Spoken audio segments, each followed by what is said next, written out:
Welcome everybody, KD here with another Unreal Engine 4 tutorial about how you can create a very simple player character and what all is needed. I will show you how you can make simple movements like moving the camera around, of course moving the player around. I will show you how you can have a character with different skins, like here. See two different characters, you can switch between them. I will show you how you can customize your character, like here with a hat, and you also see that the character has animations. He even can greet someone. I can show you that. See, wonderful. Yeah, this is more or less all I want to show you. Everything you see here is very basic. It's not that difficult to set these things up. The idea is that you can build from the base. I will show you more complex play character with more movements, with more animations, and you can go all out with customization if you want. I will put this in different parts, so I will show you the different elements in different videos. There are two reasons for that: to keep these parts apart, and you clearly know in each video what is coming, and you don't get confused or mix things up. And the second reason is because my tutorial videos always get very long, so I want to keep them short and put them in different parts. So first thing I will show you is the setup. This will be in part 1. That will not take all too long. You see I already have imported everything. Here are the animations, here are the skeleton meshes, and so on. So I won't show you how you can create meshes and so on, because that's a very big part and depends on the 3D modeling software used, or if you take assets from an asset store or anything like that. So in this tutorial I only want to show you how you set up your play character in Unreal Engine 4. So first thing we have to do, I'm here in a new map I created. I just called it PC tutorial or play character tutorial, and we need two more things in the for doing so.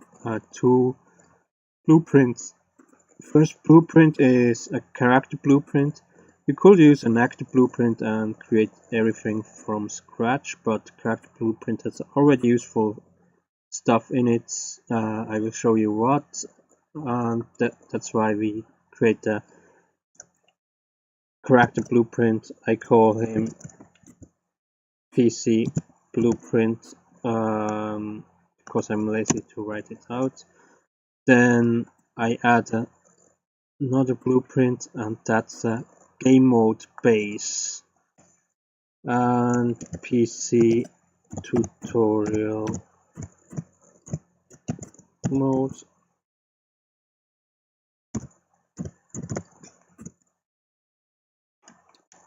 Of course, call this stuff so you remember how you named it and you can reuse it. You don't forget the name. I will save this too. Now you can here go on the right side to world settings. You see here the game mode, nothing is set. Now we can get the mode we just set, PC tutorial mode. Here are, I will make this a little bit bigger.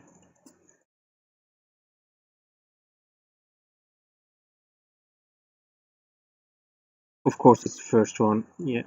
Default pawn class. Here you select our piece play character blueprint I just created. Alternative, you can go into the into the mode itself and select the default play pawn here. Yes, let's compile this and save. So here you can also select all this stuff. Here you can select HUD if you want to, and so on. Close that. Just remember, if you change something in here in the world settings in the game mode, you will also change everything in the game mode itself. So what I showed you before, if you change it here, it will also change in here. So if you want a map with a different mode, with a different default pawn, or with a different path and so on, then you have to create a new game mode. You can create as many game modes as you want. So with that, we are finished here in the and with the game mode. We'll go a little bit outside. Now we go to our play character blueprint. That's our report, and what's different to an actor is that we already have some important components in here. This here is the capsule component. This one will detect collision and other stuff. When we go down here, we have collision. What is important? The generate overlap event should be on, so you can interact with stuff in the level. Collision should also be okay on pawn, but depending on the game design you have, you may want to get more into detail what you want, what collisions you exactly want. I won't go through this, but collision is definitely the most important one, so really check that the overlap event is on. Then arrow component is not important, just show it is important because it shows in which direction you look. Then we have already a skeleton mesh in here. In here the collision is different, the generation overlap event is off. When we go up here on the mesh, we already can select mesh. I will put in my test dummy I created. Now you see he is not correctly located, so I want him in the center of my capsule. Also, if you want more detailed collision, you can make more capsules and so on and change their size. Here, capsule collision, you can add components and add more stuff into. But for what I want to show you, this is enough. So the capsule diameters are half height 88, so we are around in the middle. Let's see how 90 looks. Minus 90, of course.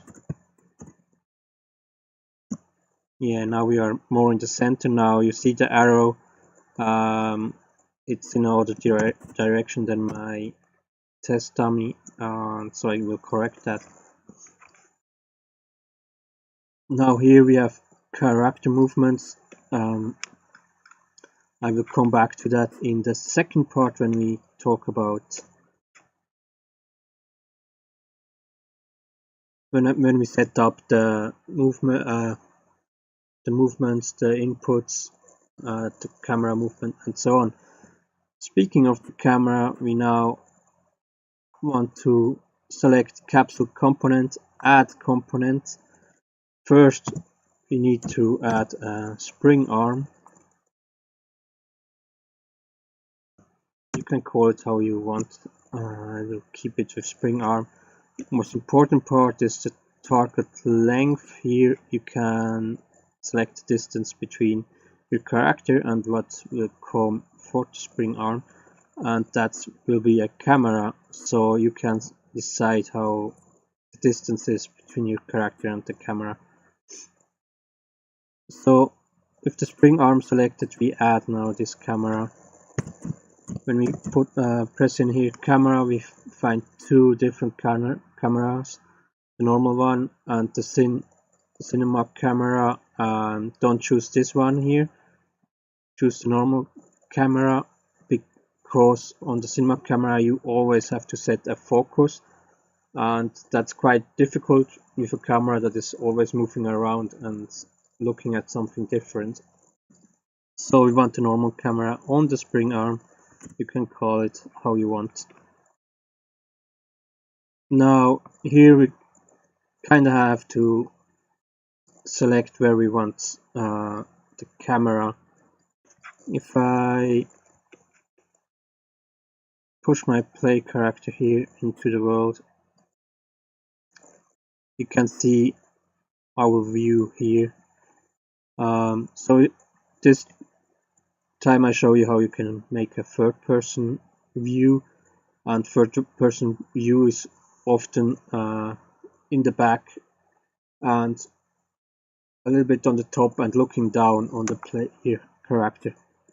So this one here is not too good for us, so we want to change the camera position. I put it up around 100 and rotation maybe -20, and we go look at it. It's a little bit better, maybe a little bit higher would be okay, but that's, you can decide that. Let's go to 150 and look at it again. Yes, that's a little bit better. You can just play it. So probably we have now two play characters yet. So the one in the center is our guy. If that's the camera you wish, you can leave it, or you can still change it as you want.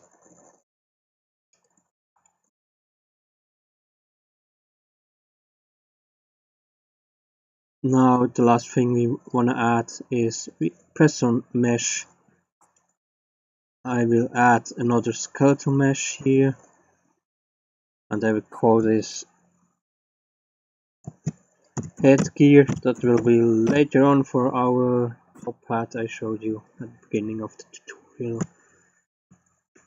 And that's so far everything we need. I can select here the test dummy one top hat. Yeah, that's everything for part 1. That's how you set up your play character. We go in more details in the next parts. Part 2 will be about movements and camera and the character movements. So thank you for watching, and see you in the next part.